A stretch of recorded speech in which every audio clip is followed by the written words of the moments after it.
Hello, everyone. Hello, everyone. Mabuhay. Welcome to today's International Nursing Webinar entitled Perils of Predatory Publishing. How can nurse researchers lead the way? My name is Ivan Waikoko, and I am one of your program in charge today, hosting right here at Cavite, Philippines. Together with me is Miss Glyzaline Kamayang, a colleague from CVSU College of Nursing. Hi, Hello, ma'am. everyone. She will be joining us in a while at the open forum or the question and answer. And both of us are very thrilled and excitement for today's webinar. Before we formally start our webinar proper, join us and let us first unite in prayer to be led by Ms. Jocelyn A. D. Mayuga from CVSU College of Nursing, to be followed by the Philippine National Anthem.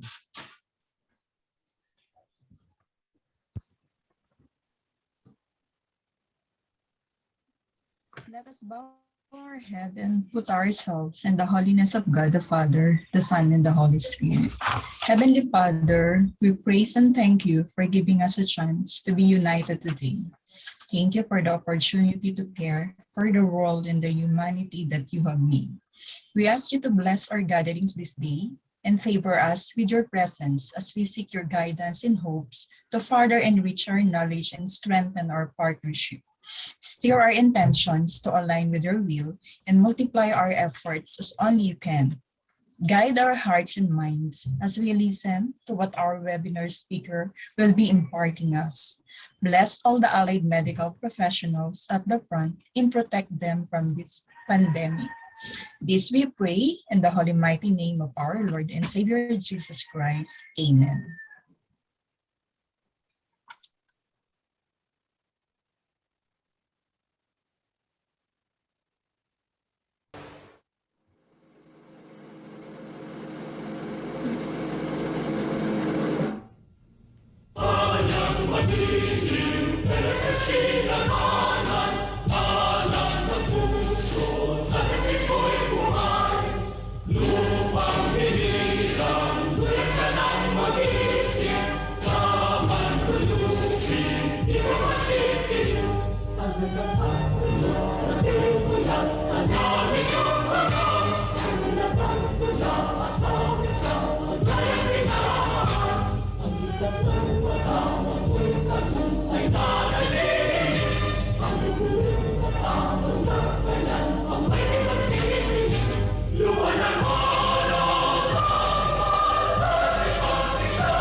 All right, our university president, Dr. Hernando D. Robles, will be represented by our vice president for academic affairs, Dr. Maria Agnes Pinuestra, for the welcome message. Good afternoon, ma'am.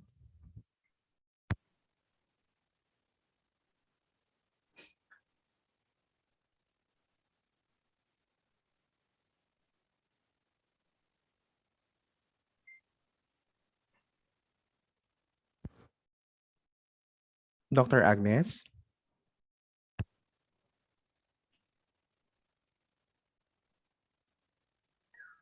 Oh, I'm sorry.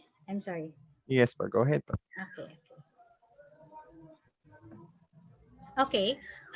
Thank you, Ivan. Good afternoon again to our resource speaker, Dr. Leodoro Labrague, Professor Violeta Lopez, President and CEO of Filipino Nursing Diaspora Network, Dr. Cindy Lay, Director for Professional Development, Filipino Nursing Diaspora Network, Dean Evelyn Del Mundo, CVSU officials present this afternoon, faculty members, researchers, students, ladies and gentlemen, good afternoon. So I'm very pleased to read to you and share with you the message of our university president. So, magandang hapon po narito po ang ating mensahe mula sa ating Pangulo. Magandang hapon po sa ating lahat and welcome to Cavite State University. I cannot wait to see and welcome you all personally in the campus, but given the circumstances, let us make do with Zoom and FB Live. This is the second time that our College of Nursing is co-hosting an event with the Filipino Nursing Diaspora Network, and hopefully this will not be the last. Research publication is one of the essentials to become relevant and be recognized in our respective fields. Publishing our work is the best way to give the public access to new knowledge in the field and contribute to the scientific and academic discourse. Research publication is also one of the requirements for faculty promotion, hence the publish or perish culture. As a result, quite a number have become victims of predatory publishing. This webinar is very timely, especially for nurse researchers. May you be inspired to continue doing research and at the same time not fall prey to predatory publishers. Just like the first webinar with Find, I am sure that this will be a worthwhile activity, especially given the very impressive profile of our resource speaker, Dr. Leodoro Labrague. Please take this opportunity to learn, interact, and build alliance among your colleagues in the field. And rest assured that CVSU will always find ways to support you in your research endeavors. Again, welcome everyone and thank you. Mabuhay po tayong lahat. Thank you, Dr. Nuestro. And of course, thank you to our University President, Dr. Hernando D. Robles. Now let us hear the opening remarks from the President of the Filipino Nursing Diaspora Network. Please welcome Professor Violeta Lopez. Good afternoon to everybody, or magandang hapon sa lahat, wherever you are. And welcome to this webinar that is going to be presented by Dr. Leodoro. This webinar, of course, is a very opportune time for researchers and academics as they are being pushed to publish or perish. It is critical that anybody who wants to publish know the perils of predatory publishing, as articles in these journals are being criticized for their worthlessness, as they have not undergone rigorous peer review in spite of early publications and hefty publication charges. I am sure that the presentation of Dr. Leodoro in terms of the perils will give us a lot of information and guidance on why we don't pursue publications or submitting articles in these predatory journals. And also, I think he will give us some of the journals that are listed among these. So on behalf of the directors of the Filipino Diaspora Nursing Network, I thank Dr. Leodoro for accepting the invitations. It will provide you with the perils of publishing, and so that you won't become the prey of exploitive academic publishing business whose only goal is to make money. Thank you once again, Dr. Leodoro, and welcome to all those who have registered for this webinar. And take this opportunity to listen and also be involved in any questions that you may want to ask Dr. Leodoro for confirmation or for clarifications. I hope that you will actually enjoy this webinar that the Filipino Nursing Diaspora Network has been providing our nurses wherever they are around the world. Thank you once again. Thank you, Dr. Lopez. Now allow me to read the objectives of today's webinar. To abreast the participants and attendees on the issues and trends pertaining to predatory publish and identify predatory publishers and journals or journals. Number 2 is to share the professional experiences of the resource speaker pertaining to how can nurse researchers lead the way, including the best practices to avoid predatory journals. And today, just like what we mentioned a while ago, we are thrilled and really excited because this is the third collaboration project of the Cavite State University College of Nursing and with the Filipino Nursing Diaspora Network. Right, Ma'am Liza? Yes. Founded in 2018, the network based in Sydney, Australia, and is an international professional organization serving the Filipino nurses who are working and living outside of the Philippines.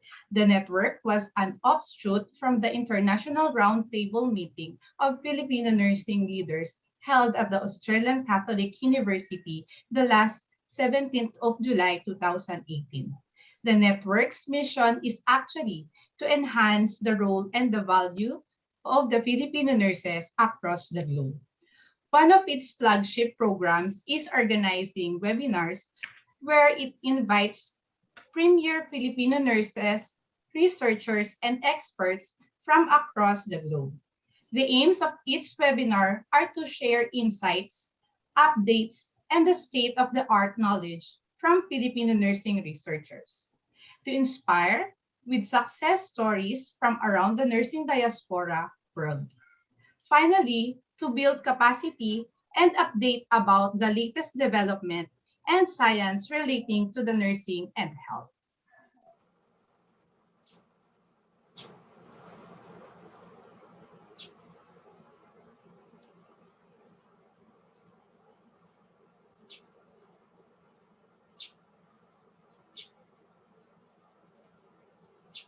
Thank you, Ma'am Liza. And allow me to remind everyone for today's webinar mechanics, a few webinar reminders to cover about this presentation in the webinar platform. Please turn off your videos and mute your microphones while the webinar is ongoing. Key in your questions using the chat box and we will be entertaining them later on. Secondly, we'd like to encourage all of you to please help us spread what is happening and share today's webinar through your social networks. At the end of the webinar, we will be sending the link of the evaluation form. It will be greatly appreciated if you could please complete our form. All the feedback that we will be receiving from you will be greatly beneficial and will also be beneficial as it ensures that the webinars that will be conducted in the future will be relevant and would provide a collaborative, engaging, and interactive experience for our participants. At this point, I'd like to call in the dynamic and very supportive College of Nursing Dean, Dr. Evelyn M. Del Mundo, to introduce our webinar speaker. Thank Dr. you, Mr. Evelyn. Ivan. Okay. To our University President, Dr. Hernando D. Robles, represented by our Vice President for Academic Affairs, Dr. Maria Agnes P. Nuestro, to the President, CEO of Filipino Nursing Diaspora Network, Professor Violeta Lopez, to our Vice President for Research and Extension, Dr. Melbourne R. Talaktak, Dr. Jerome Babate of Filipino Nursing Diaspora Network, to our guest reactors, to all deans, administrators, and directors of different colleges and universities, students, guests, ladies and gentlemen, a pleasant day to all of you. It's a great pleasure for me to introduce our speaker today, who is going to talk to us about the perils of predatory publishing. How can nurse researchers lead the way? This is a topic in which we should all be deeply interested because it focuses on the issues and trends pertaining to predatory publishing and identify predatory publishers or journals. Our speaker is a nursing lecturer of Sultan Qaboos University in Oman. He specializes in nursing management and holds 2 doctorate degrees, the Doctor of Management and the Doctor of Philosophy in Nursing Science. He also holds 2 certifications, certification for Certified Healthcare Simulation Educator, by the Society for Simulation in Healthcare and another certification for Certified Nurse Educator by the National League for Nursing. To date, our webinar speaker has published more than 70 articles in high-impact journals of nursing, including Nurse Education Today, Journal of Nursing Scholarship, Journal of Clinical Nursing, and the Journal of Nursing Management. At present, his bibliometric citations in the Google Scholar have surpassed 2,000, with an H index of 28 and I-10 index of 40. As a reflection of his research and teaching influence, he was awarded the Outstanding Academician in 2019 and Outstanding Researcher in 2020 by his university, the Sultan Qaboos University in Oman. Recently, his name was included to the top 2% scientists in the world in 2020, based on the report by Stanford University. His research interests include simulation, nurse practice environment, toxic leadership, caring sciences, and disaster nursing. Without further ado, ladies and gentlemen, please join me in welcoming our webinar speaker, Dr. Leodoro J. Labrague. Welcome po, sir. Thank you so much for such humble introduction. And okay, shall I share first my slide? Yes, please, Dr. Leo. Thank you.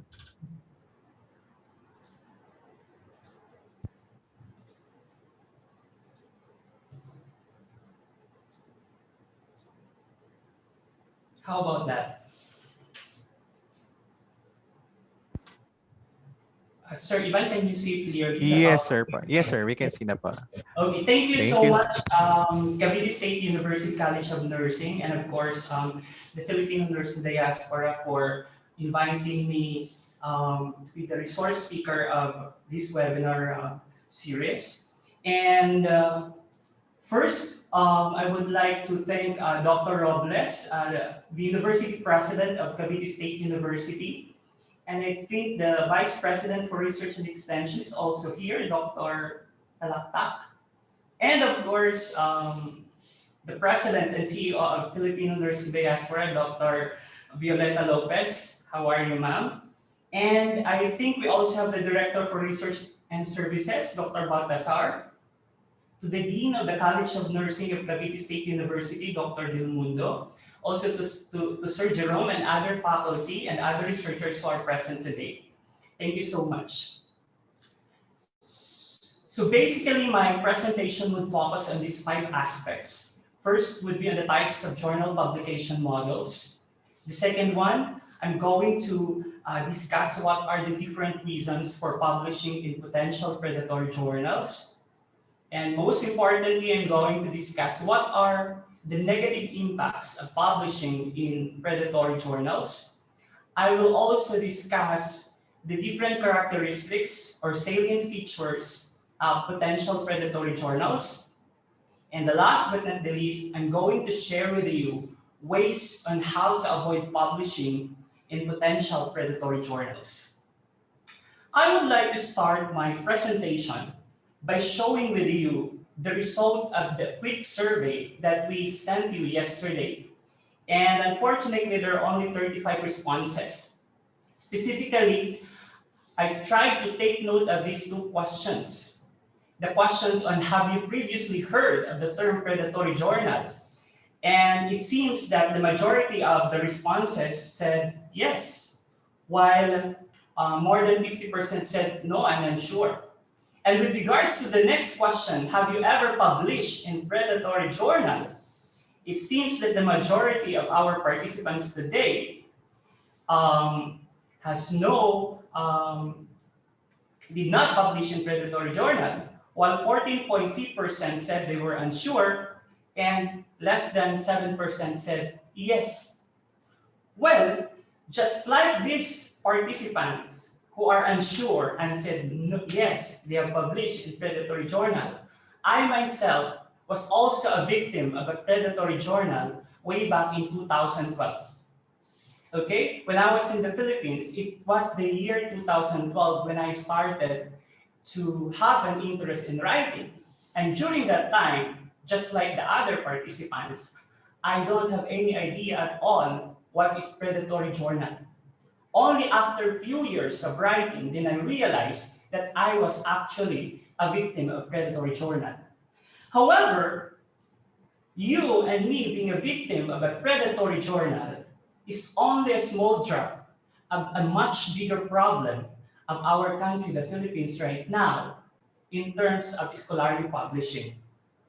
Why did I say so? Because in the two most recent reports and publications in 2021, this year, it appears that the Philippines is included in the top 20 countries publishing in potentially predatory journal.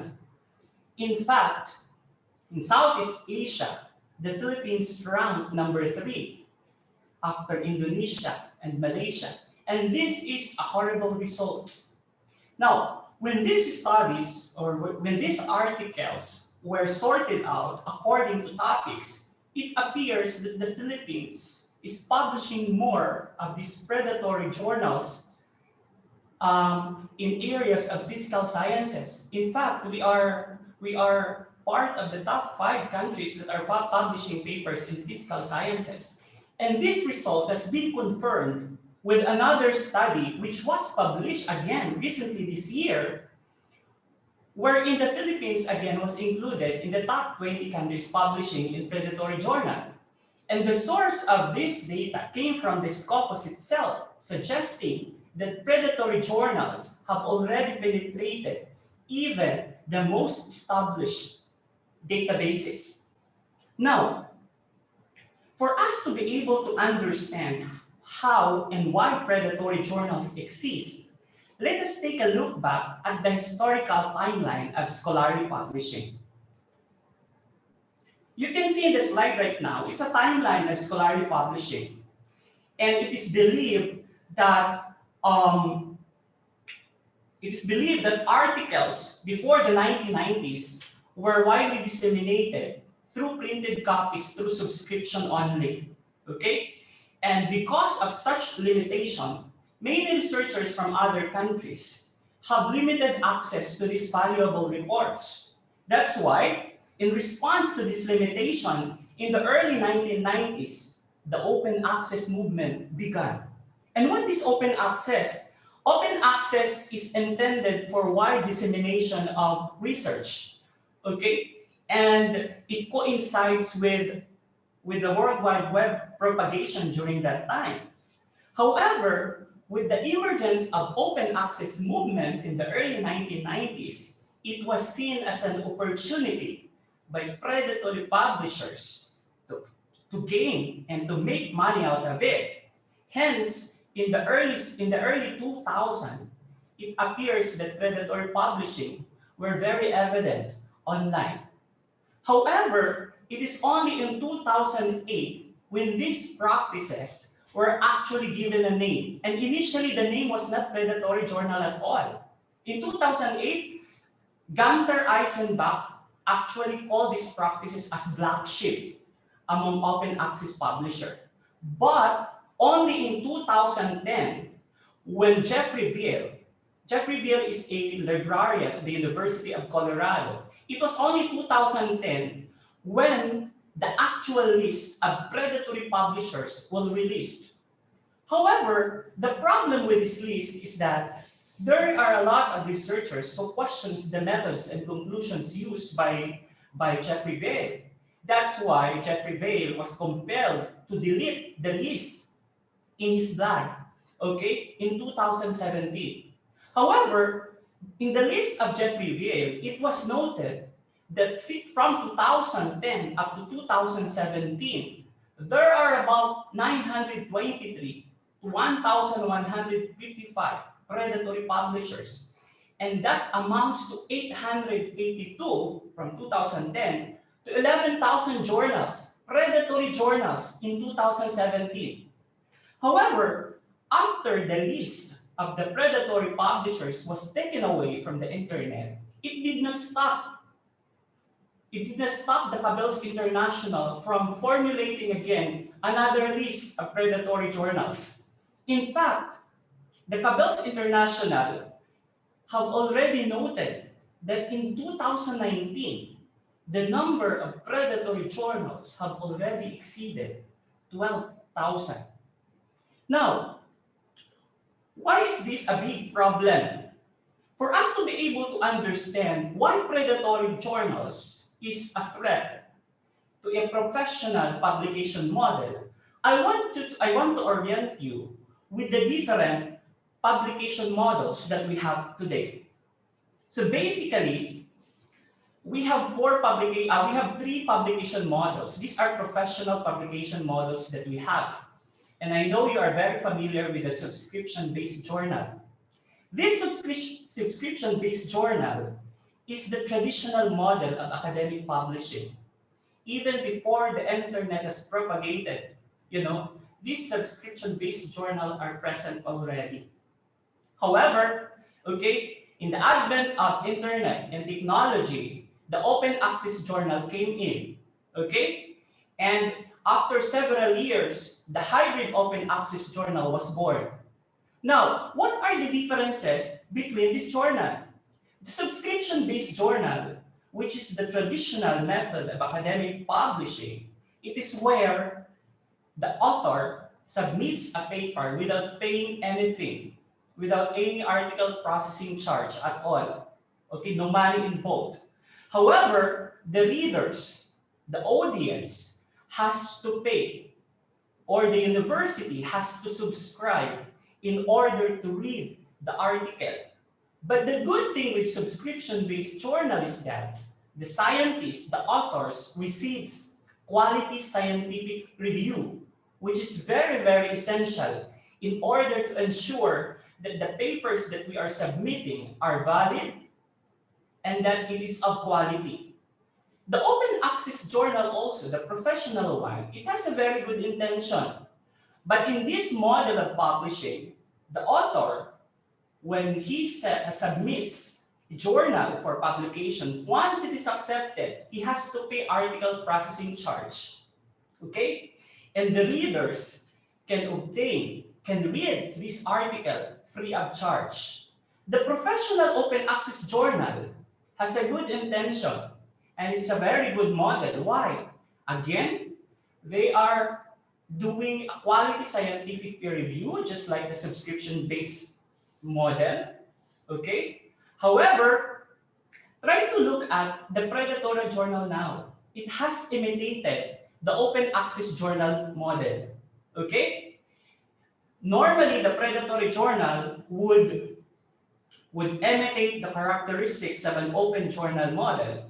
But however, the very intention of these journals is not purely on the generation of knowledge, but rather on profit making. Why?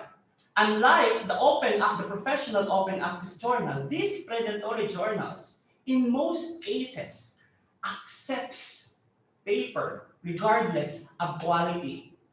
And that is very dangerous to our profession. Now, why the topic?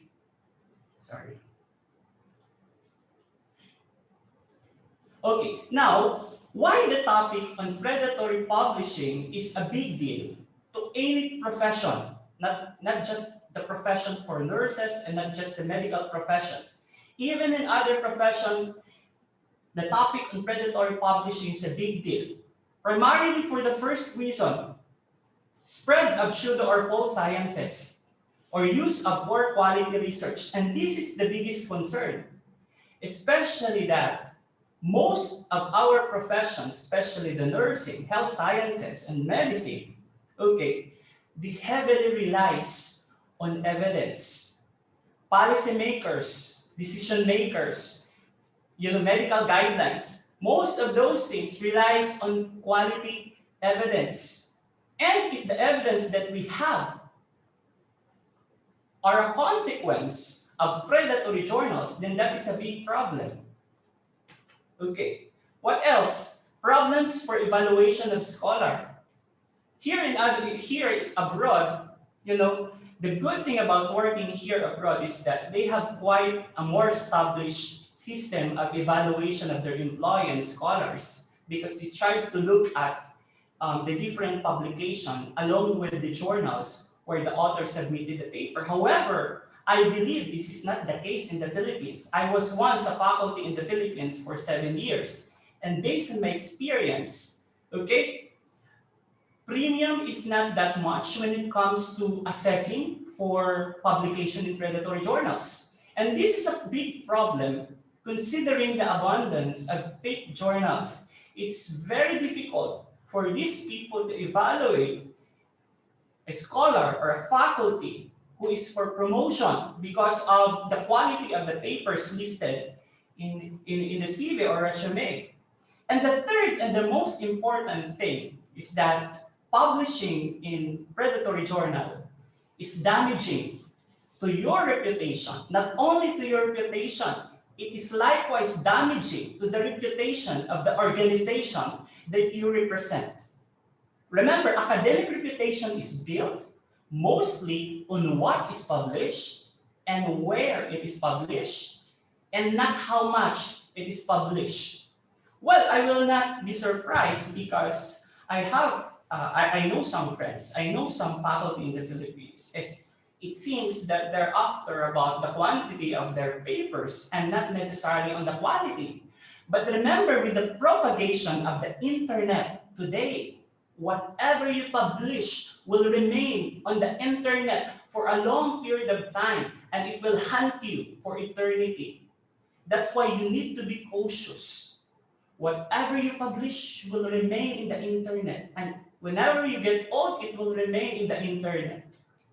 Okay, now let us move on to certain reasons why certain researchers or faculty are compelled to publish in predatory journals. Okay, and I'm talking about the reasons for publishing in a potentially predatory journals. Now, the first reason, this is based on the literature, aspirations toward academic promotion. This is number one reason. And this is one of the motivations of the faculty why they publish. They want to be promoted because one of the indicators of being promoted is the number of publications. But in most cases, the quality is not a factor. They just count the number of publications. And this is actually very conducive, and it would compel faculty to publish in predatory journals because quality is not being checked. And I understand there are some universities and colleges in the country, in the Philippines, that when it comes to academic promotion, the quality of the papers being published is not a big factor. It's not a big deal. Number two is lack of awareness. Earlier, I told you that I was also a victim of predatory journals 2012. And I would be very honest with you. This is the reason why I published in predatory journal. Lack of awareness. 2012, I do not know what is predatory journal. I do not know what is a predator. And I do not know what is Scopus. I do not know what is Web of Science during that time. And I believe that many young researchers also lack of awareness is the main reason why they are compelled to publish in predatory journal. In fact, in one study by court in 2018, 70.8% of researchers were unaware that they were publishing in these predatory journals.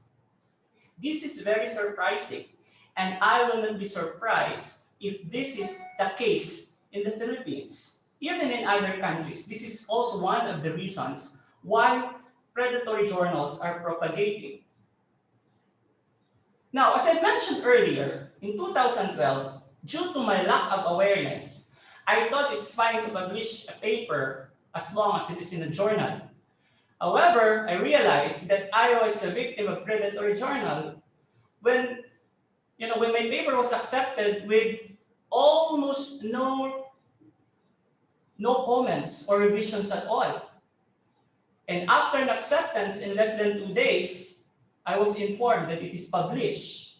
But I was shocked that I was asked for an amount of $1,300 for it to be published. How did I know that I was a victim of predatory journals? I tried to search the journal where it is indexed. And I learned that the journal is not indexed in any database except in ResearchGate. And that's the time I realized I was a victim of a predatory journal. Okay, the number 3 reason would be academic incentive allowance payment. And I think most of you, especially faculty in the Philippines, would agree because, because of competition, because of amalgamation, and faculty are encouraged to produce research.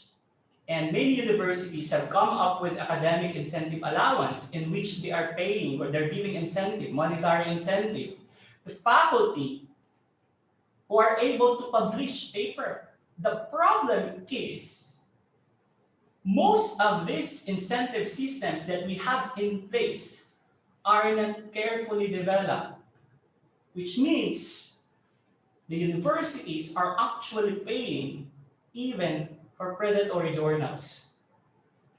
And that is the case in India, Nigeria, and Turkey. These countries appeared in the top most countries which publish journals in predatory journals, okay? Because faculty in these countries are being paid if they are able to publish their paper, whether it is a reputable journal or a predatory journal.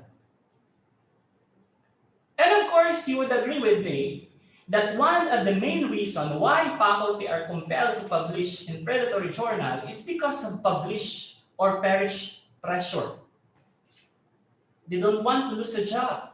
We want contract renewal.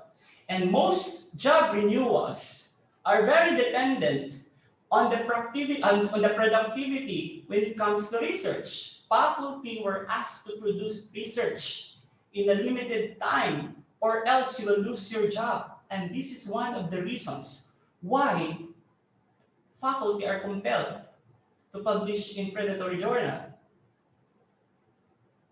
And of course, one another reason is failure to publish in high-impact journals and inadequate research skills. Actually, in the world of scholarly publishing, we have this term called Pendulum Phenomenon, in which when a researcher or when an author is rejected, his submission is rejected in one journal, the tendency of this person is to look for an easy-to-publish journal, okay? Maybe because of discouragement, maybe because of frustration.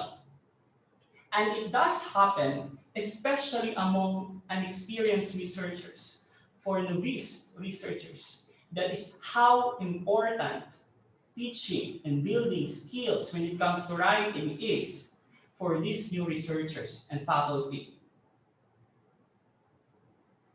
One reason cited in the literature also is the competition among colleagues. I think this is very realistic. You want to have a more number of publications, but you don't mind whether these publications is of quality. You just publish for the sake of publishing because my other colleagues has a lot of publication. But the problem is that in the world of publishing, not every publication counts anymore. It is no longer the amount, it's no longer the quantity, but rather a faculty or a researcher is judged based on the quality of the research or the publication that you produce. And we actually call it a social identity threat. Okay, now that you have learned the different reasons why a certain faculty or a researcher is attracted to predatory journals, at this point, I'm going to share with you what are the common characteristics or features of potentially predatory journals. Okay? By looking at these features, you will be guided, okay, in your decision whether which you wanted to publish in a predatory journal or in a reputable journal. So basically, there are a lot of characteristics or features that you can assess, that you can check when deciding to publish your paper in a journal. And one of the most common feature or characteristic on how to spot a potentially predatory journal is by looking at the title, the name of the journal itself. It appears that the journal title of most predatory journals can be misleading, mimic or even cloning titles from well-known or prestigious journals. In fact, in some cases, these predatory journals are very ambitious. They would attach American journal, they would attach European journal, they would attach world journal or global journal in their names just to attract researchers to publish in this journal, and we have to be mindful about this one. I want you to look at the slides right now. The first photo is one of the most reputable journal in nursing, the Journal of Advanced Nursing. However, with the propagation of predatory journals, see, on the other side, you would see another journal. The title of the journal is almost similar with the Journal of Advanced Nursing, and this is their way of persuading researchers to publish in their journal. Perhaps this is one important factor why many young researchers or inexperienced researchers are victimized by predatory journals. By just looking at the metrics or the impact factor, you can actually tell whether a certain journal is reputable or a predatory one. What do I mean by that? Predatory journals uses non-standard metrics or impact factors. I know you have an experience receiving an email or opening your internet and looking at the journal homepage, and they will say Index Copernicus 6.5 impact factor or Global Impact Factor 9.5. They will do a lot of things just to attract researchers to publish in this journal. And why impact factor is very important? Because it tells us the influence of a certain paper, okay, to the research community. And most predatory journals will be using unstandard and non-credible metrics. I want you to look at the slides right now. By the way, I just covered the names of the journals. We try to be sensitive also. And you would see on the slides right now, on the upper portion of my slide, these journals are claiming to have impact factor of 5, of 4, 3, 2, and etc. But you do not know exactly what is the credible metrics giving body that give these metrics. You need to remember that in the world of publishing, there are only a few credible metrics that is being used by credible authors. And what are these? The Scopus are giving metrics. We call them a source normalized impact per paper. They also have the Shimago journal rank.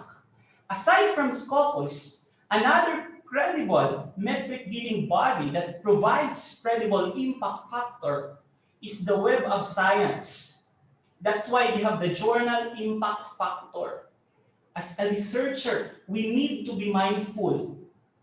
Are these impact factor credible? Are these impact factor originates or given by credible databases or indexing bodies like Scopus or Web of Science? Okay, number 3 feature would be the scope. By just reading the scope of a journal, you can actually know whether a journal is actually a predator or not. See, the journal scope in predatory journals are too broad, covering almost all fields of science. Remember, the goal of these predatory journals is to make profits. And as much as possible, they wanted to attract as many researchers and authors as possible. The more researchers are attracted, the more money they will gain. I want you to look at the photo right now. This is an example of a potentially predatory journal which was listed in Cabell's International. I just covered the first portion of the name of the journal. But I want you to focus on the scope of the journal. It says it covers topics related to agriculture, biology, and healthcare. It's very funny. They're covering unrelated topics, agriculture, biology, and healthcare. Now, by looking at this journal scope, you can actually think whether this journal is credible or not. Now, I want you to look at a reputable journal. The International Nursing Review is one of the top leading journals that we have. The focus is very distinct, which is nursing and health policy issues. And as a researcher, we need to be mindful. Not just because we receive an email, we send them right away our paper. No. Try to investigate. Open their homepage or web page and try to read the scope of the journal. Another important indicator, and perhaps the best way to find reliable journals, is considering the publisher. You know already the associated publishers. And we have well-established publishers such as the Wiley, we have the Springer, the Sage, and Elsevier's. And if your journals are published in this, your journals are associated with these publishers, most likely you're on the safe side. But of course, aside from these publishers, we also have other publishers such as the Oxford and the Taylor Francis and etc. And as a researcher, you need to be mindful. Part of your investigation is to check whether this specific journal is associated with a more credible publisher such as this. I think this is one of the most important indicators also that would actually tell you whether a journal is predator or not. And I'm talking about the indexing databases. Now, what's the purpose of indexing databases? The more databases the journal is included, the wider is the dissemination of your paper, the bigger is your audience.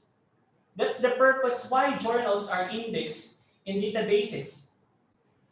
However, in the world of publishing, there are only a few number of credible databases, such as the Thomson Reuters, we have the Scopus, and if you have papers in health sciences or nursing or medicine, the PubMed and CNE is very famous. Okay? And part of your investigation is to check whether this journal is actually indexed in these credible databases. Now, I want to warn you, because there are new tactics predatory publishers or predatory journals are doing right now. Some of the predatory journals that we have right now in the internet normally post in their homepage or web page that their journal is included in Scopus and Web of Science. But when you check them in Scopus and Web of Science, they're actually non-existent.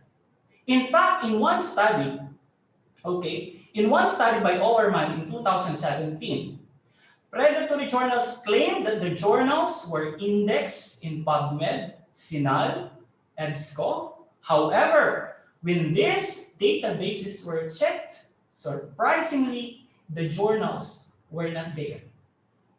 A classic example of that is the journal that you have now in the slide. I tried to investigate the journal. They are claiming that they're under evaluation of Scopus and they are included in other databases. And when I did my investigation, I found nowhere except for ResearchGate. Okay, another way of checking whether a certain journal is a predatory or not is by examining the composition of the editorial boards. In most instances, predatory journals would list fictitious persons. If not fictitious persons, They will include names who have not agreed. Without your knowledge, your name will be included in their journal. And this actually happened to me. I did not intend to be part of this journal, the one in the slides right now, but I was surprised that my name was there. And more surprising is that I'm no longer connected to Cavite State University because I'm already working abroad. And why this problem is very important?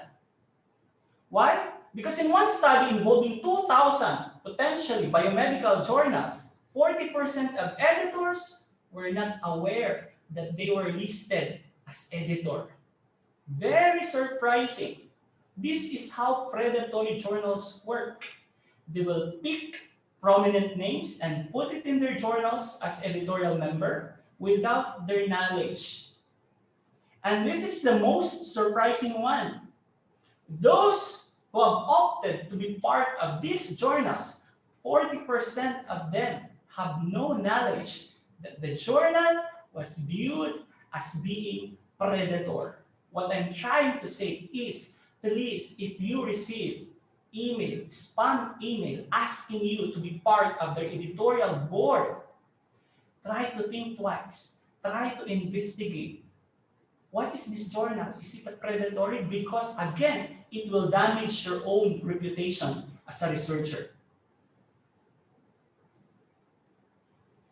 Okay, another important characteristic or a feature that could actually tell you whether a certain journal is a predatory one or a reputable one is by just looking at the peer review process or the peer review period and the publication period of these journals.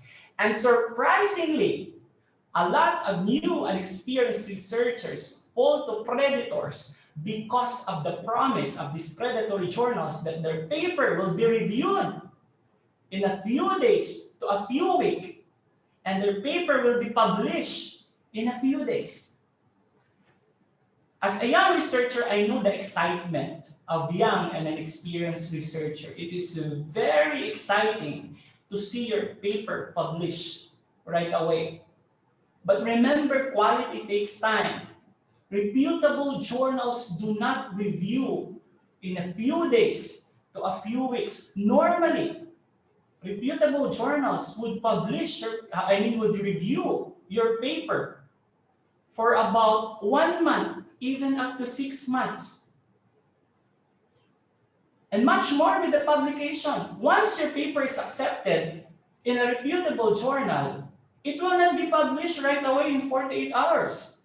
I want you to look at the advertisement of the journals that you have in the slides right now. It says there, call for paper, important dates, review report within 1 week.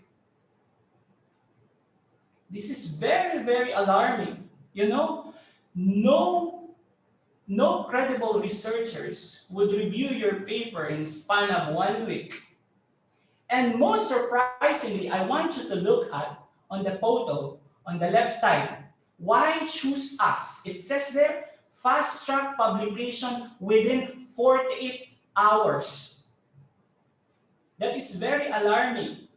And that is very impossible when you publish in a credible journal. Usually it requires a few weeks to a few months before your paper is processed and published. But the problem with the predatory journal is not only on the duration of the peer review process, but on the quality of the peer review itself.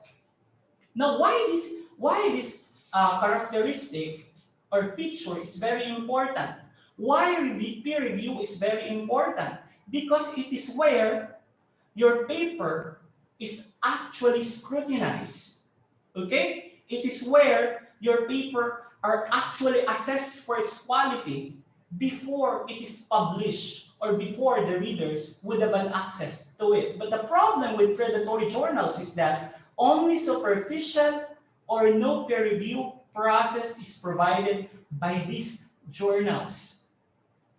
That is how they attract researchers to publish to their journals. And this is one of the things that I want you to be mindful. Another would be the quality of the paper itself. I want you to look at the quality of the paper itself that is being published by the journal. And by investigating this one, you can actually have an idea whether this journal is a predator or not. In most cases, predatory journals exhibit very poor quality and unprofessional copy editing.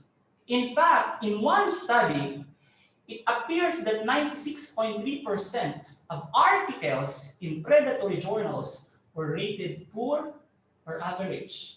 And most surprisingly, 65.5% of the articles had errors in writing, in grammars, and in English. I want you to look at my example on the slide right now.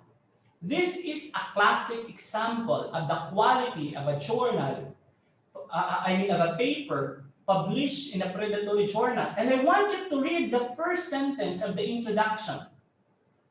And you would right away identify or spot that there's something wrong with the quality of their papers. See?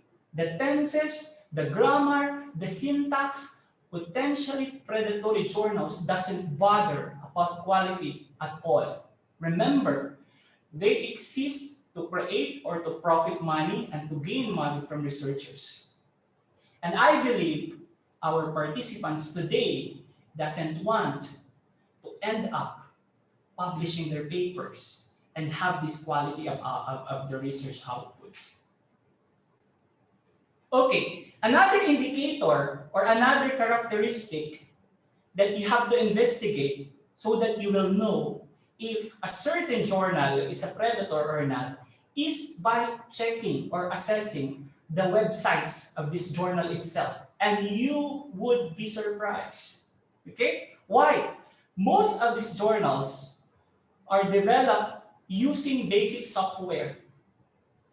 And the example that you have right now in the slide, this one, the Food Science and Technology Journal, and etc. This is an example of predatory journal. And you would be surprised with the appearance of the web page. It's like you are in the restaurant.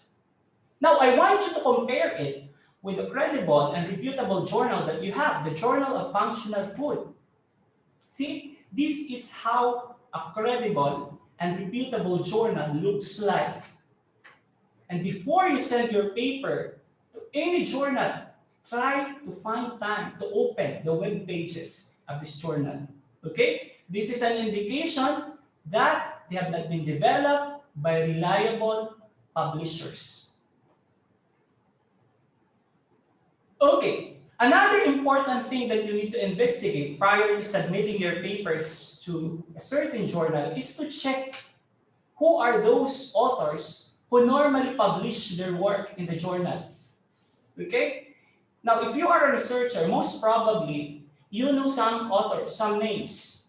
Okay? Some renowned scholars or some renowned scientists that you have. And when you're planning to submit your journal, try to look at the authors. Who are those authors who tend to publish in this journal? If no one is familiar with you, you need to think twice. Most probably you are publishing in a predatory journal. Okay? Because remember, established or renowned scholars or researchers will never publish their work in predatory journals. Okay, another important consideration or another important characteristics that I want you to examine before you submit your journal is to try to look at the appearance of the published article of the journal. And it's very obvious. I want you to look at the photo in this slide right now. The first paper is published in a reputable journal, and you would see that the copy editing is very professional. And seldom you will see some errors. Okay? And I want you to look at the second example of the paper on the left side. And what can you see? The quality is very poor. And the editing is very unprofessional. Again, predatory journals doesn't have concern for quality. In fact, if you want to submit your paper in a reputable journals and it gets accepted, it will not be published right away. It has to go to several processes. It has to be copy edited, it has to be proofread before it is finally published to ensure that there are no errors on it. But in predatory journals, they don't do that. They just want money. They're not after the quality of the journals. Okay, now this is the most important characteristic that I want you to know. By looking at the publication fee, you can actually tell whether a journal is a predator or not. Why? Most predatory journals generally have low submission fee. In fact, in one literature that I have read, the articles processing charge in predatory journals range from $25 to $1,000. But if you have to have your paper in an open access journal, in a credible and reputable journals, the article processing charge actually range from $2,000 to $5,000. So if someone sent you an email and telling you that they have the discounted publication fee of $100 or $50, then you have to think twice. It could be that the journal is a predatory journal. And interestingly, these predatory journals are very generous in allowing you to publish your work whenever you want. That is how they do it. Even if you have not paid yet the required amount, they will publish it. And as a consequence, the author will be pressurized to pay. But reputable and credible journals doesn't that have. In fact, in credible and reputable journals, they have an option, especially the hybrid publication models. Your paper could either be an open access journal or open access article and you have to pay, or you have another option. Keep it in closed access, you don't pay anything, but subscription is needed. In fact, in my experience of publishing, about 90% of my papers are subscription-based. I do not mind if it is not open access. And then people will say, your papers will not be cited, that is wrong. Researchers, real researchers, will access your paper even if it is in subscription model, and you need not to worry. But of course, I will not argue that papers in open access journals receives higher citation, but it doesn't matter at all. Now, another indicator that I want you to be very attentive is that predatory journals provide no valid contact information. And if they do provide contact information, most probably they will be using non-professional email addresses. They will be using their Yahoo, they will be using your Gmail. This is the practice that reputable and credible journals are not doing. I want you to look at the example on the slide right now. The Journal of Nursing Management is one of the best journals that we have right now. And the contact information is freely available in their webpage. Try to look at the photo below. The contact information uses Yahoo and Gmail. Again, when you find this one, you have to think twice. Most probably, the journal is a predator. I think this is also one of the most important characteristics that I want you to assess prior to publishing your paper in a journal. The problem with predatory journals is that they don't have process or system of detecting plagiarism. They don't mind if your papers is copy-pasted from another source. They just want your money. But if your paper is submitted to a reputable journal, before it is sent for review, they will send it for plagiarism checker. And they will not send it for review unless they are sure that your work is not similar to other papers' output. Now, this is a classic example that I have. This paper that I have was published 8 years ago. 8 years ago. And I was very surprised. After 2 years, I saw another journal. And the exact paragraph of my article was lifted in details in this journal. Why did it happen? Because predatory journals doesn't have a system of checking for plagiarism. Okay? Normally reputable journals, they use a system such as cross-check, they use a system such as authenticate to ensure that the similarity index is very minimal. And of course, advertisement of these predatory journals comes through spam emails. I do not know if you have experience when you open your spam boxes. You would be surprised. You have a lot of emails from journals. And you would be most surprised that these emails contains very persuasive words just to attract researchers to publish in this journal. Try to look at the examples of persuasive language these predatory journals are using. See, we have chosen selected scientists, okay, for being the best. Now, if you are an experienced researcher, if you are a new researcher, and you read this email, what will happen? Your ears will ring. Oh, wow, I am a selective scientist, I'm the best. And the tendency for you is to submit your work without knowing that these journals are actually predatory.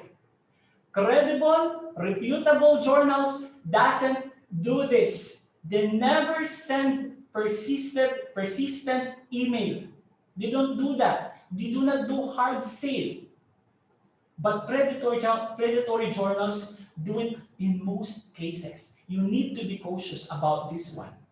Aside from asking you to send your paper to their journals, most of these emails also would invite you to be part of their journal.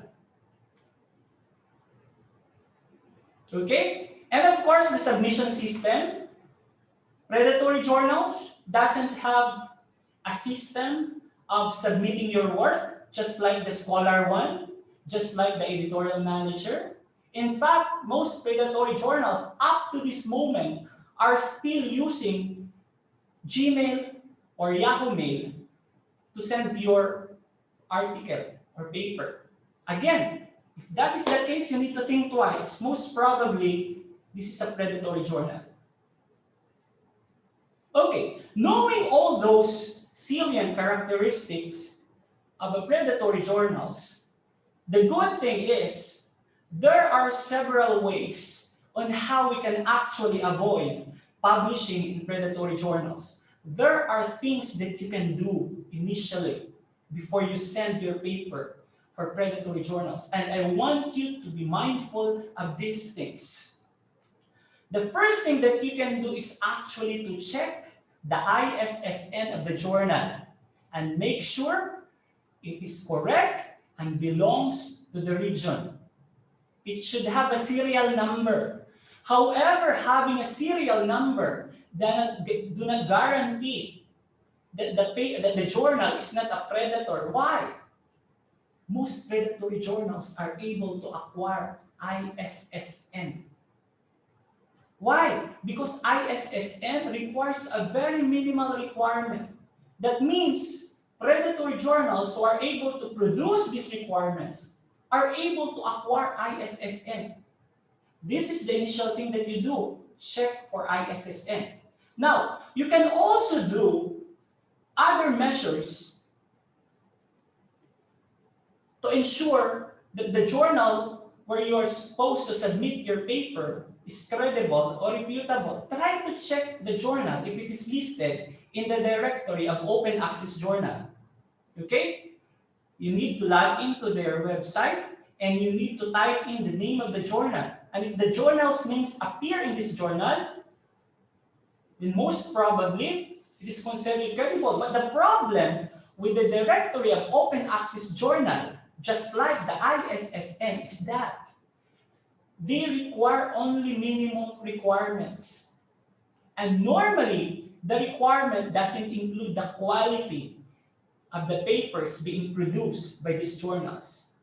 In other words, there are still a handful of predatory journals who are listed in the Directory of Open Access Journal. That's why in 2018, the DOAJ started to overhaul their directory. They started to remove predatory journals.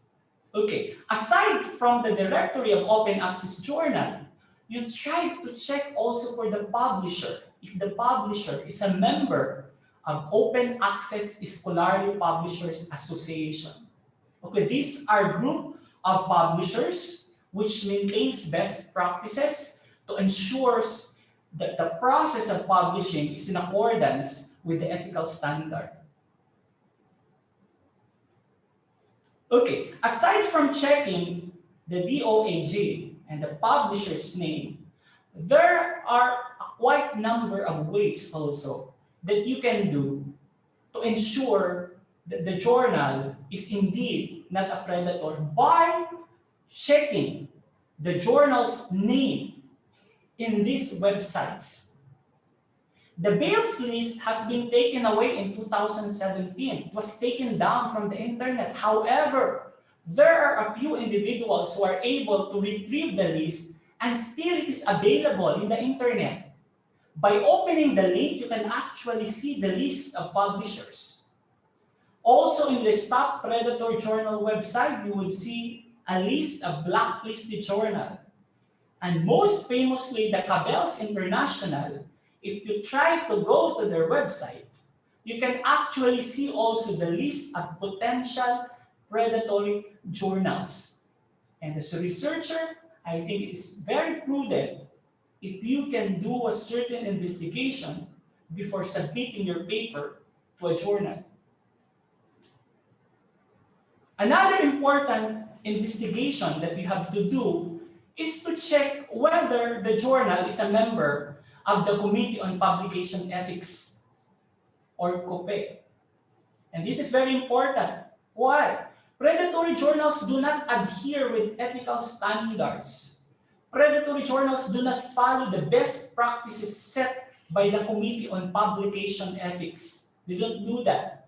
Okay, you have to check. Check the homepage, check the web page, and try to check if they're a member of COPE. Of course, for those nursing researchers that we have right now, the good thing is that the INANI and Nurse Author and Editor, these are a group of nurse authors and editors, they have come up with a list of credible nursing journals. At this point, the Directory of Nursing Journals contains at least 250 vetted, credible, and reputable journals. If you are not sure whether the journal is a predator, I invite you to go to the Directory of Nursing Journals and you can actually see the list of credible journals that we have right now. And of course, if you are unsure whether a certain journal's impact factor is credible or not, you have a second thought. Maybe this journal is a high impact factor.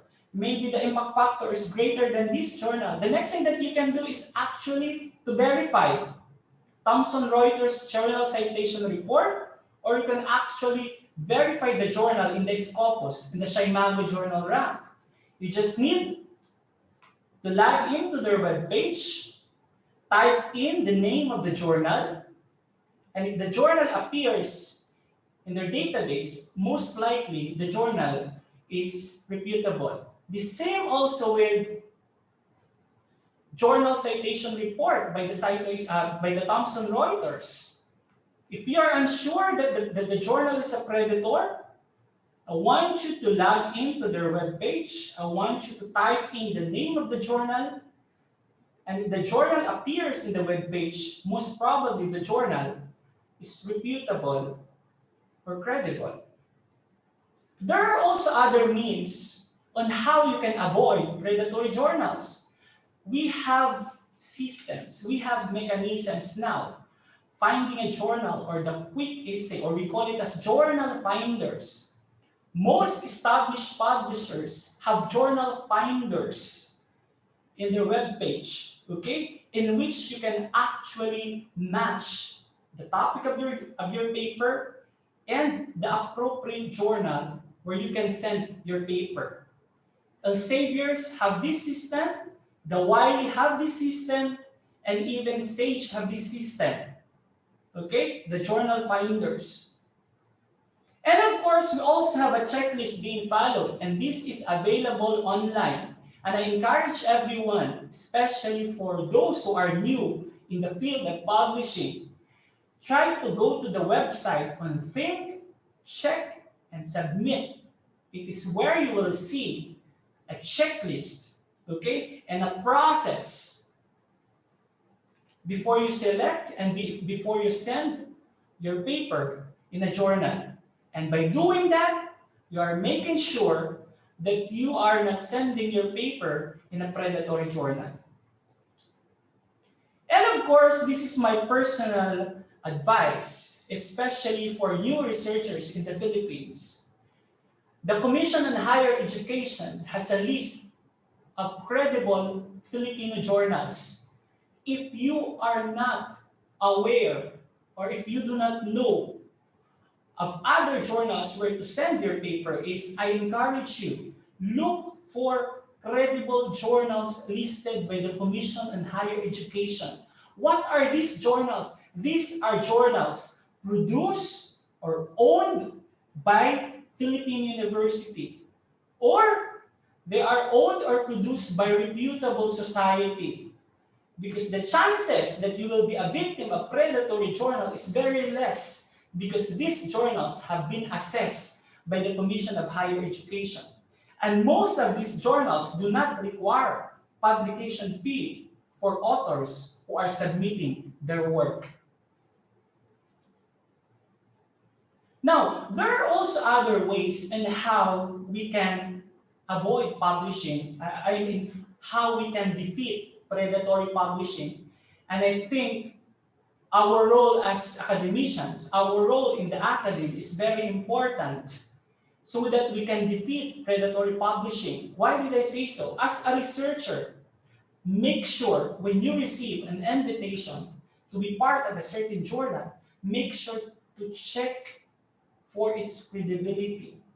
Make sure to contact the editorial board if you are uncertain if a journal is a predator. You can actually email the editor if you are not certain. You can actually email the editorial board. What else? As academicians, we are in a vital position to mentor and teach our new faculty, our inexperienced faculty, and even students about the harm of publishing our papers in predatory journals. And number 4 is very important, especially during promotion. I think we have university administrators who are present in this webinar right now. During your promotion, okay, or hiring process, it is very important that you check the list of the journals that this candidate has published. Or even during promotion, you do not just count the number of papers published. You also check whether these papers are published in a credible journals or not. And most importantly, as academicians, we should serve as a role model to our students. We have students with thesis. We have students who are doing research. And if they can see that we are publishing our papers in predatory journals, it will send them a wrong message that it is okay to publish in predatory journals. And the change should start from us. And most importantly, this is my advice. We can only defeat predatory journals by not publishing in predatory journals and by not citing work from any predatory journals. This is the best way we can defeat predatory journals, specifically that in time, especially during the present time that we have right now, there are no mechanisms, there are no regulations available on how to defeat these predatory journals, which is very, very rampant in our internet. Okay, and these are the references that I have used. Thank you so much for listening. I hope that you have learned something.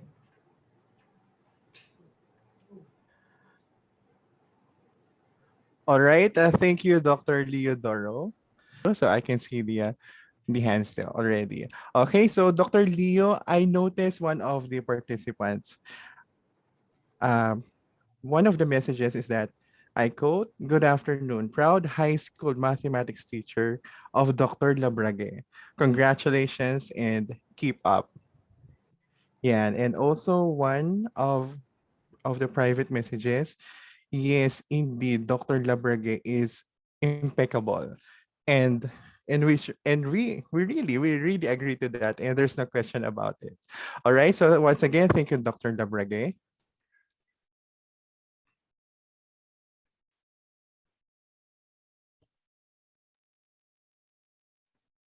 Okay, so before I turn over the screen to Ma'am Liza, we would like to encourage everyone to please key in your questions on the comment or chat section in the lower portion of the screen. Just make sure to write your name so we can acknowledge you properly. Ma'am Liza?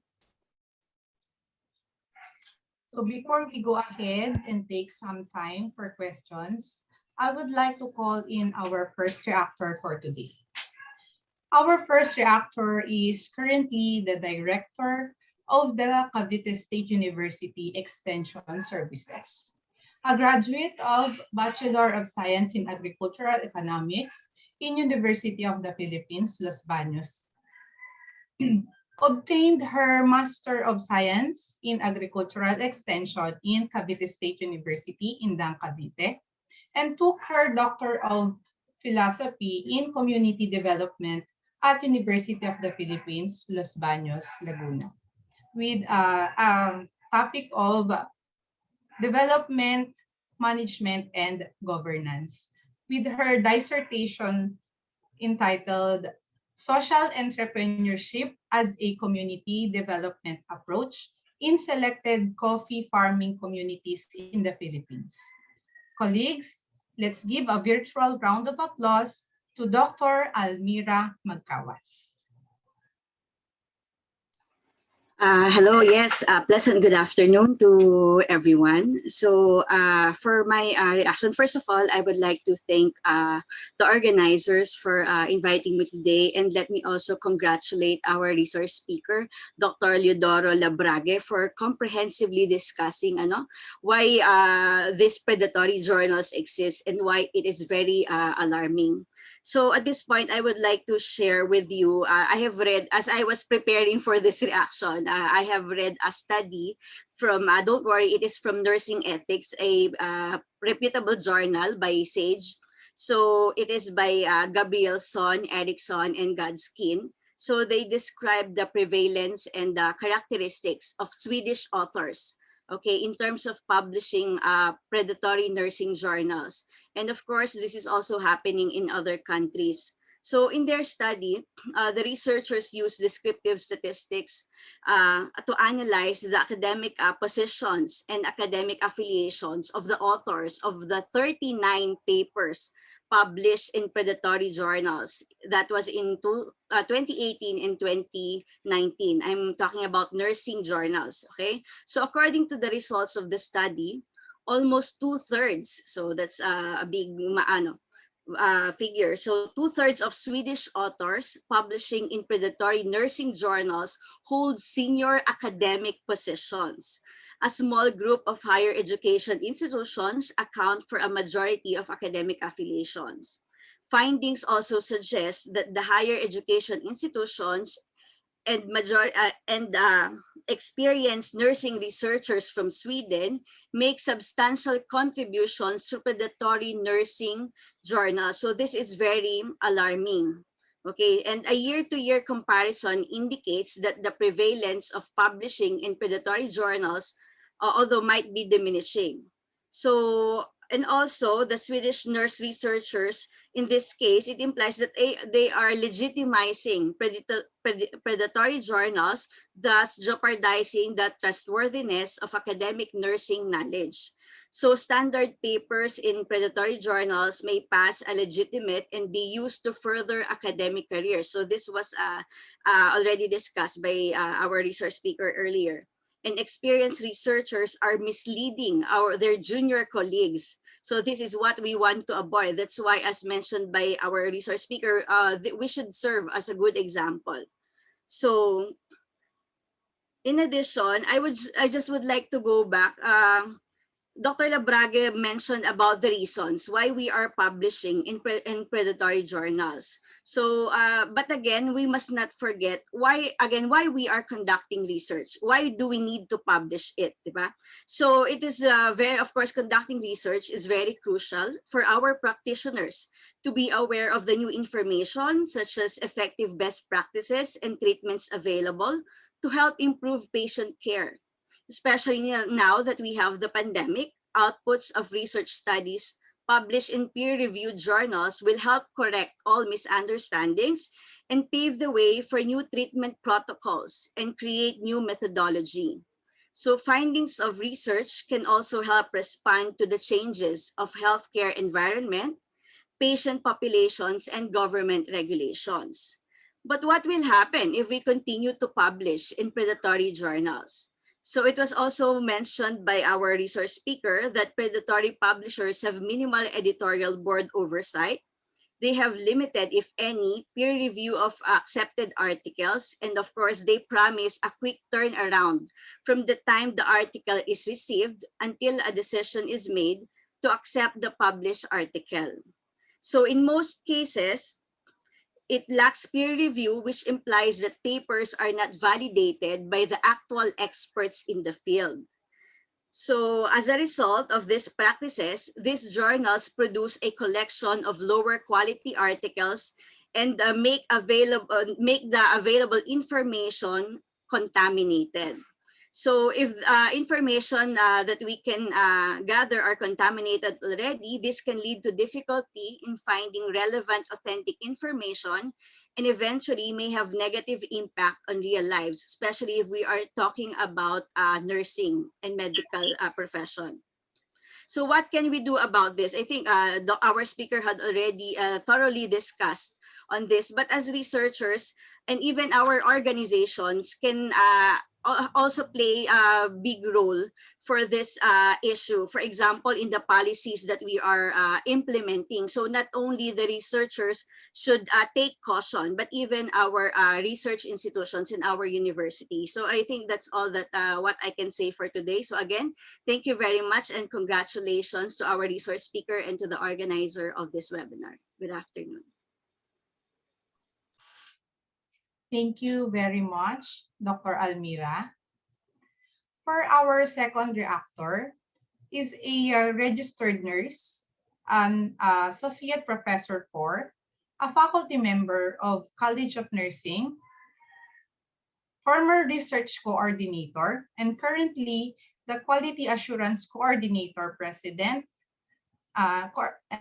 President of the Philippine Nurses Association, Cavite Chapter, as well as Philippine Nursing Research Incorporated, Cavite Cell. Colleagues, let's give a virtual round of applause to Professor Nenita B. Panaligan. Hello, ma'am. Hello, good afternoon, everyone. Good afternoon to our guest speaker, Dr. Leodoro Labrague, to the Filipino Nursing Diaspora Network President, Dr. Violeta Lopez, and to the board of directors, to our very own Vice President, Dr. Maria Agnes Nuestro, Dr. Melbourne Talaktak, and to CBSU officials, also to our college deans, faculty, colleagues, Students, good afternoon. Dr. Labrague tackled an issue that is very timely, critical, and relevant. Considering that we are in the pandemic crisis and most of us are actually burdened by the different conditions brought about by our current situation on COVID-19. So let me situate our audience on what is happening right now among our nurses. I will be responding more or reacting on the nursing side. How can the nurses lead the way not to engage in predatory publishing? Okay, so most of our nurses are educators employed in the academic institutions. Other nurses are nurse clinicians. They are working in a hospital or industrial companies and or are public health workers serving the communities across the borders. So majority of our nurses are actually in various settings, and some of them are taking their graduate studies primarily as a requirement for gaining permanent supervisory positions in the hospitals or DOH offices or for academic promotional purposes. We have seen and we have heard from our speaker that universities and colleges advocates on mandatory publishing for higher positions or ranking faculty members.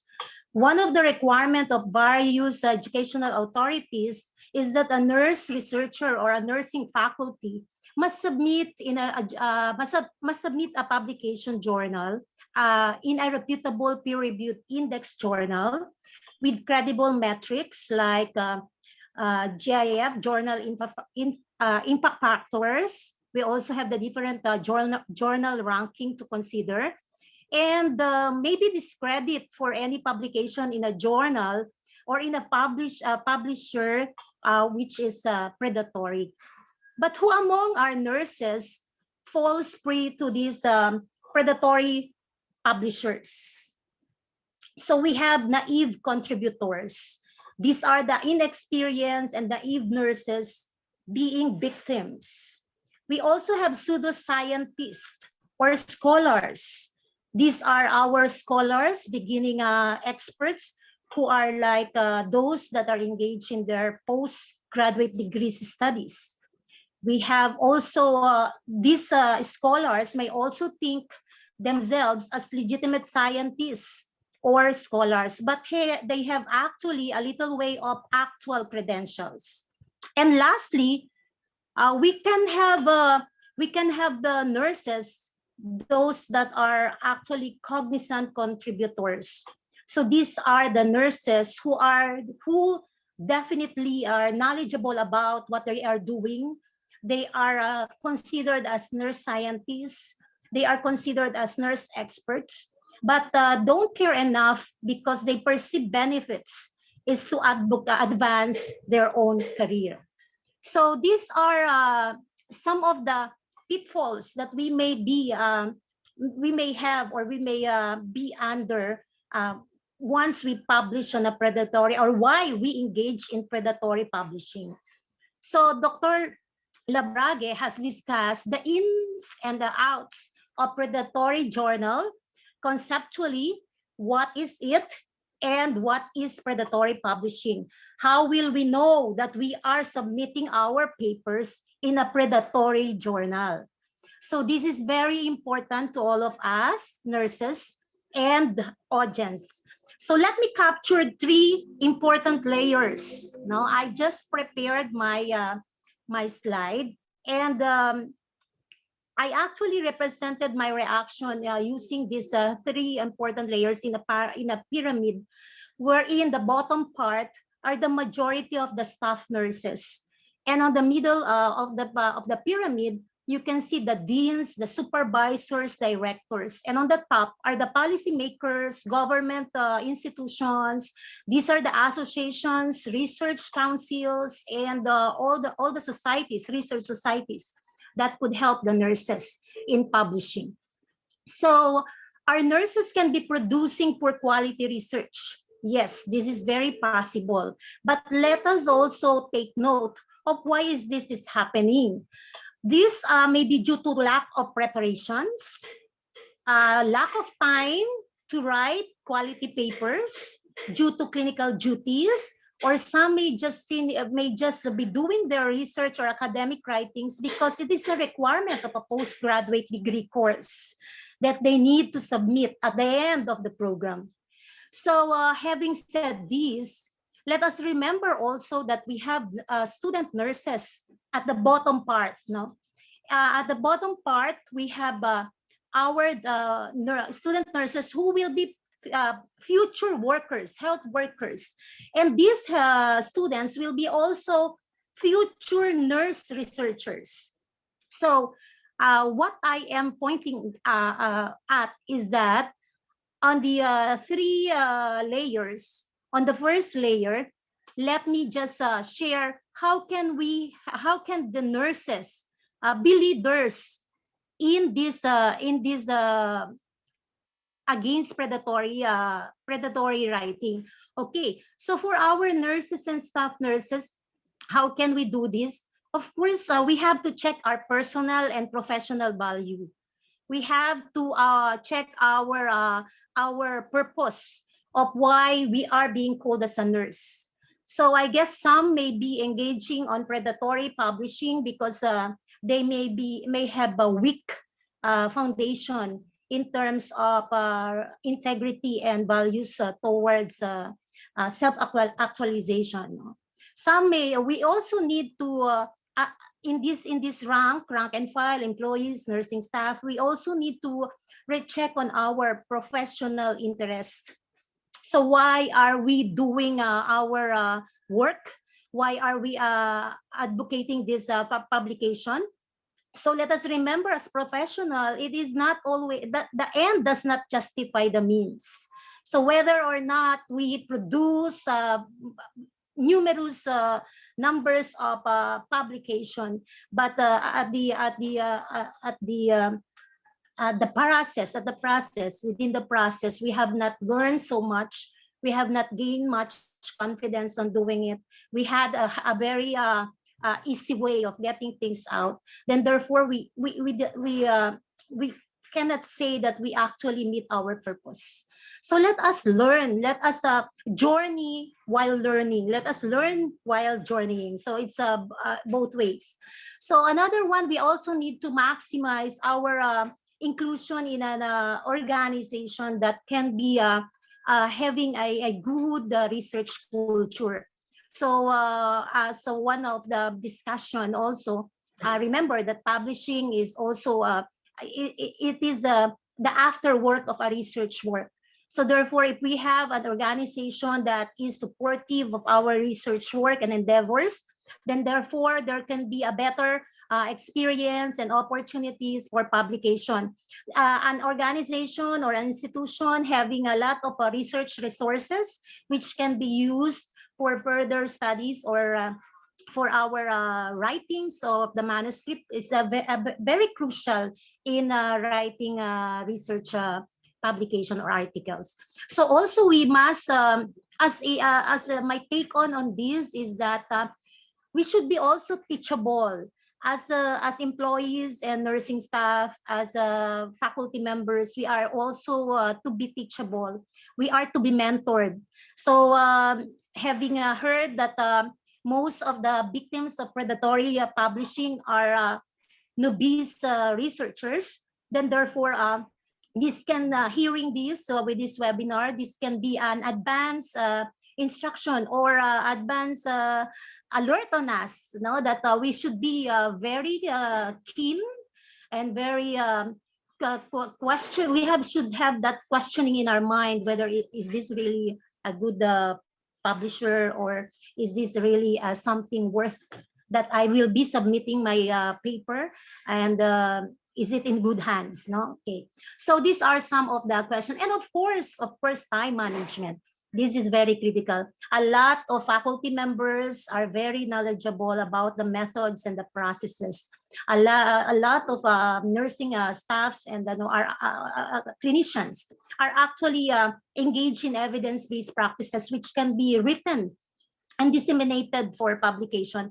But what is primarily, what is the reason for not publishing? It's because of poor time management. They really cannot divide the time of work and to time of writing down the papers, okay? So there is no rush thing in publication. Rush meaning we cannot have the easy way. And remember, as what have been mentioned, this is a scholarly work. And most of the scholarly work pass through a rigorous screening and examining evaluation process. Okay, for the middle supervisors and administrators and deans, actually I were listening to the talk. I am pondering on this because I myself is considered as a nursing leader because I am the president of Philippine Nurses Association and the president of the Philippine Nursing Research Society, and hearing all of this is a big challenge, no? Not only for me, but also to the nursing administrators and the deans and the supervisors in various work settings. No, it can be hospital, academies, or in the companies, wherever it is. But I think as administrator, the take on how can we take leadership on this is again checking on our personal and professional values. Are we a leader, a supervisor that is just interest to publish research because it's a requirement of the organization, because we can be recognized by colleagues in the administrations. We can maintain our positions in the organization or in the workplace. So is this what is your professional, what is your professional interest on publication? Are you seeing research and publication as a way of life for nursing and the nursing services where you are the leader? Are you seeing building up an organizational culture within your organization, within your school, within your workplace? On how can you make or practice research activities or evidence-based practices, you know, that can sustain and that can have more inputs or can be beneficial to your workers or to your subordinates, and helping them not only you capacitate or know about the nitty-gritty of how can we write a research paper. So this is really has something to do with our will and grit as a nursing administrator and leaders. How are we going to maximize our position, our current designations, enable to challenge our colleagues and write papers, challenge and also advocate for encourage and advocate for sitting down, having small research work groups, no, talking about something research, talking about something about research or an article or a practice, which can be a brainstorm afterwards, and so on and so forth. No, okay. So these are just some of my take on this, and also I think nursing leaders should be collaborative in that aspect. So as deans and administrators, you know, we have to admit there are things that we are not capacitated with, or we still need other help, you know? So one way is to collaborate, and I want to take this opportunity to say that currently the academe and the clinicians actually in the Philippines are trying to collaborate and engage more in the research and extension or services, no, in the projects.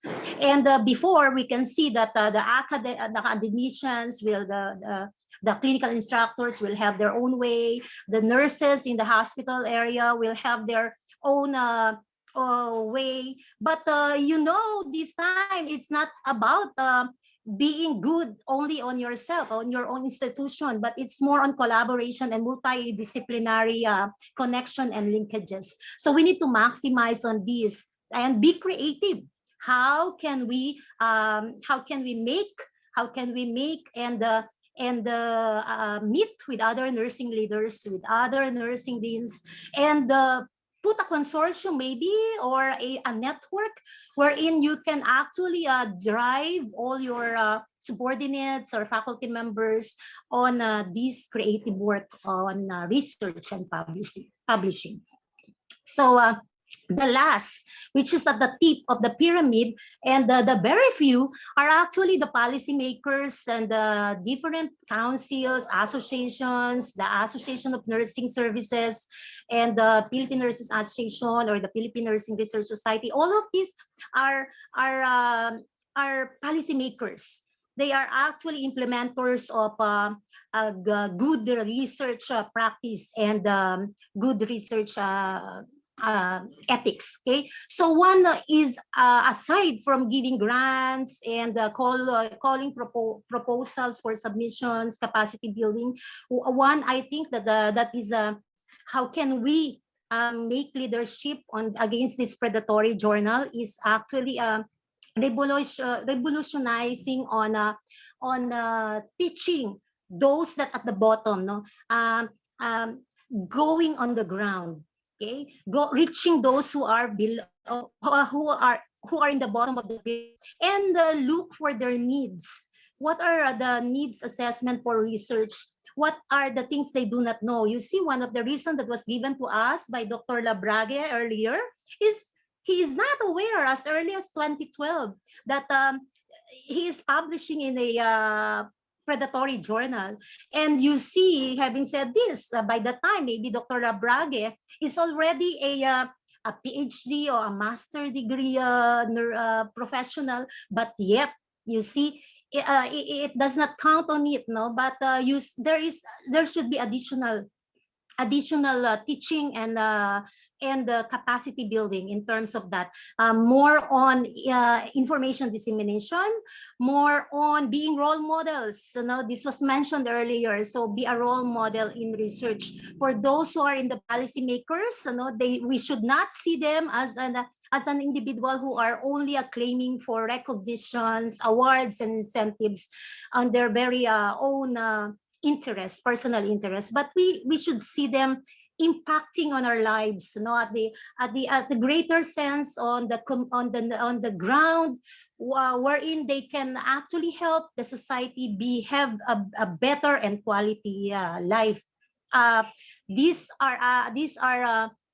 are also very important on the policymakers because they also can validate or have a reevaluation of the different policies that concerns undergraduate thesis, postgraduate studies requirements and submissions, and also those that the higher authority can also review and consider some of what we have heard, that publishing is not a mechanism for promotion. But let us not forget also that aside from publishing, our real purpose is to produce new knowledge which can answer societal needs in the broadest sense.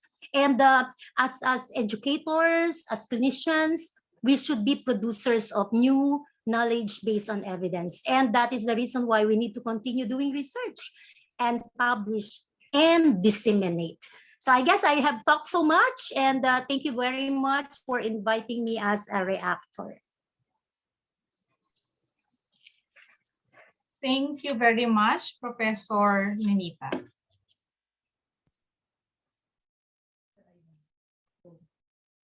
All right, so before we proceed to the question and answer portion or the open forum, please join me in welcoming our fine director for professional development, Dr. Cindy Lay.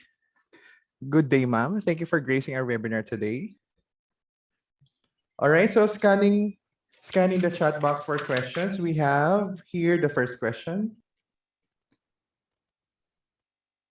Sir Labrague, can I have your permission to use your slides for eco seminar in the future? And would you encourage availing services of third parties or publication facilitators?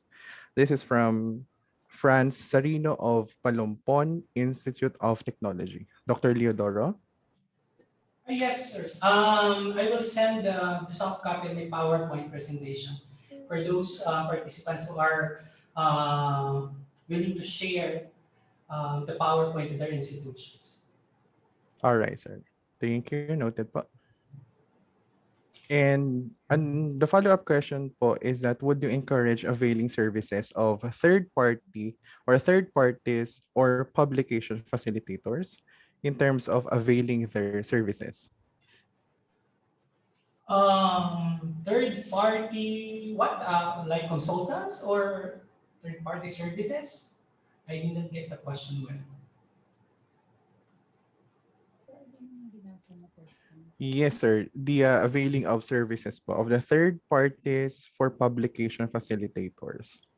Well, since I am working here in abroad, I really do not know guidelines or the mechanisms that the Philippine colleges and university have when it comes to availing of third-party services. Because I can only talk about the practice that we have here in abroad, and as far as I know, we don't have any setup like that. I just don't know in the Philippines if it is allowed by the university, if it is ethically allowed, or if there is any legal ramifications for that.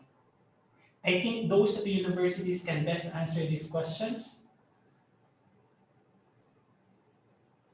All right, so well noted, sir. Ma'am Glycine, what else question do we have in there? Dr. Labrague, here is the question. These publication facilitators or conference organizers are now partnering with SOCs. They are offering presentation and publication package. All accepted papers will be published in their partner journals. What advice can you give to our researchers? Yes, I have also observed such pattern of publishing practices wherein when you attend a certain conference and you have to send your full manuscript, it is published. Well, I am not against of those practices as long as the rigor and the quality of the peer review process is still there. The problem with some of these conferences is that not only the journals are being evaded by predators, even conferences are also evaded by predators. And if you're planning to send your paper in these conferences who have a third-party affiliation in any publisher, I think it is very prudent, just like what I have discussed earlier, to check, to investigate whether these publishers are credible, whether these journals are credible, and whether the review process that they are implementing are as rigorous as professional journals, such as the open access and subscription-based.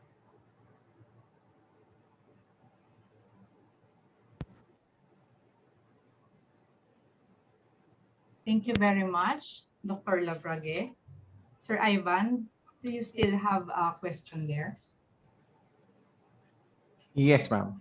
This one is from an anonymous sender. Dr. Labrague, in an event that one inadvertently published in PPJs, what can be done to thereafter? Again, in an event that one inadvertently published in PPJs, what can be done to thereafter? Okay. Actually, I have the same experience, I guess, with that researcher.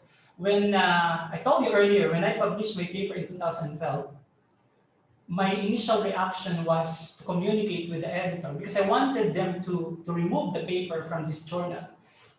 But the problem with this journal is that they will hold the researchers. I mean, they will try to hijack this researcher. What do I mean is that they will initially publish their paper, this paper, and it's very difficult for these papers to be removed. What can I advise to you is to communicate with the editor. And if the editor cannot answer your question or cannot respond to your query, what I actually did last time is that I communicated with the INANI, the INANI organization. It is a group of scholars. I reported the journal with them, and what they did is that they blacklisted the journal. They have investigated the journal and they blacklisted the journal.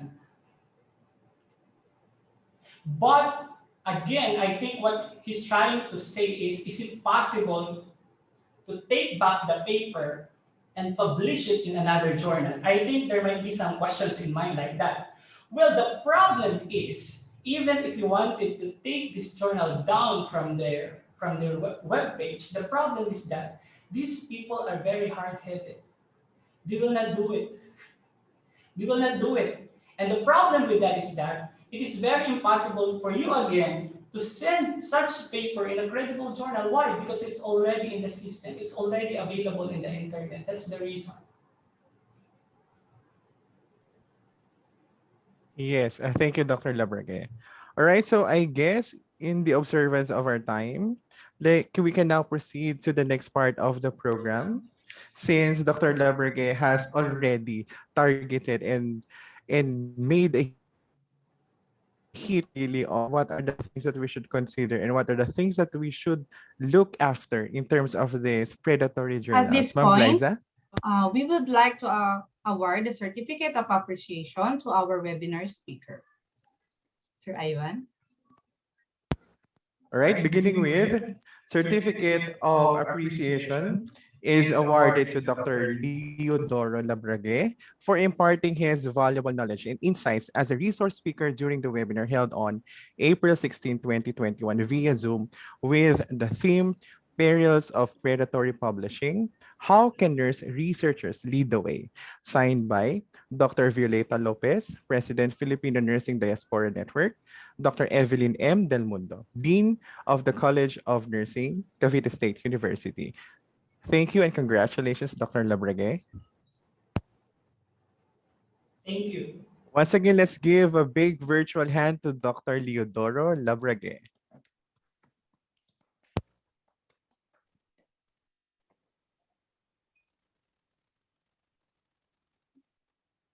Next Certificate of Appreciation is also awarded to Dr. Almira G. Magkawas for sharing her personal and professional experiences as a reactor during the webinar held on April 16, 2021 via Zoom with the theme Perils of Predatory Publishing. How can nurse researchers lead the way?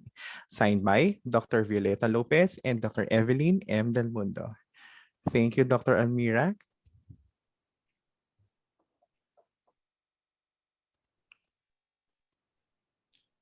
Another Certificate of Appreciation is hereby awarded to Professor Nenita B. Panaligan for sharing her professional experiences as a reactor during the webinar held on April 16, 2021 via Zoom with the theme Perils of Predatory Publishing. How can nurse researchers lead the way? Signed by the following: Dr. Violeta Lopez, President of the Filipino Nursing Diaspora Network, and Dr. Evelyn M. Del Mundo, Dean of the College of Nursing. Thank you, Professor Panaligan. Thank you. All right, so in every beginning, there is an end. And at this point, I would like to call in the Vice President for Research and Extension. Please welcome Dr. Melbourne Talaktak for the closing remarks. Good afternoon, sir. Good afternoon. Good afternoon, everyone, especially to my fellow administrators, deans, directors, faculty and staff, and students of CVSU, and of course to the members of Filipino Nursing Diaspora Network, especially to CEO President Dr. Violeta Lopez. And before I start my closing remarks, may we all give a round of applause sa mga bagong bayani po natin, no? Ang ating po mga frontliners, especially sa ating po mga nurses. No? Mabuhay po kayo. Sana po hindi masayang ang mga sakripisyo niyo po laban sa COVID. You're always in our prayers. So likewise, I greatly commend the efforts of College of Nursing headed by Dr. Evelyn Del Mundo for initiating this important activity in partnership with the Filipino Nursing Diaspora Network. These activities are badly needed as we reach the vision of our president, Dr. Hernando D. Robles, to make CVSU a research university by 2022. That's next year. And as an administrator, all notable recommendations and best practices mentioned from this webinar are highly noted and will definitely be incorporated in our research endeavors. Congratulations and thank you to Dr. Leodoro Labrague. So I hope I pronounce your name correctly, sir. Forgive me if not. So for your helpful and comprehensive insights about predatory publishing. When I checked your publication credentials, nalula po ako. So you are in a different level, sir. Napakalupit nyo. It's really important that we engage on academic discussions like this so that we can learn, unlearn, and relearn at the same time. So I definitely learned a lot from you, sir. Thank you so much. Predatory publishing or predatory journals are a serious threat to the integrity of science, not only on the medical or nursing field. And it is crucial for scientists, researchers, physicians, nurses, and even patients or simple readers to be aware of this problem. It is also alarming that many people are reading such journals and rely on the information they provide, not knowing that these journals did not undergo proper peer review. Thus, their scientific quality is always questionable. Dr. Labrague clearly stated the dangers of predatory publishing and how we can avoid being a victim. No? So kudos to our research speaker and of course to our panelists, Dr. Magkawas and Professor Panaligan, for bringing more substance to the already fully jam-packed presentation of Dr. Labrague. I cannot agree more with regards to the haste makes waste scenario in peer review. Of course, quality research or publication takes time, so beware of publishers offering too good to be true services and presenting over-the-top credentials. So I do hope that no one, especially from our participants from today, will fall to such an abusive scheme. Again, in behalf of CVSU, I'm grateful for everyone's participation. Good afternoon, and we all be safe always. Thank you.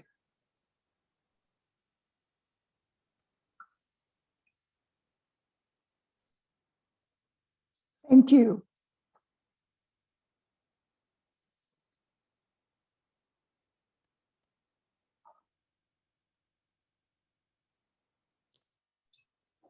So great. Thank you, everyone. We appreciate all of you for being here today. So at this juncture, we would like to thank the following: Cavite State University Administration, headed by the Fast and the Serious University President, Dr. Hernando D. Robles, Filipino Nursing Diaspora Network. Thank you very much, Dr. Violeta Lopez and Dr. Cindy Lay, for hosting today's event and partnering with us. It's always a pleasure. All right, so once again, please don't go away because before we send the link for the evaluation form, we will have the group or the photo session for today's webinar. And again, thank you all.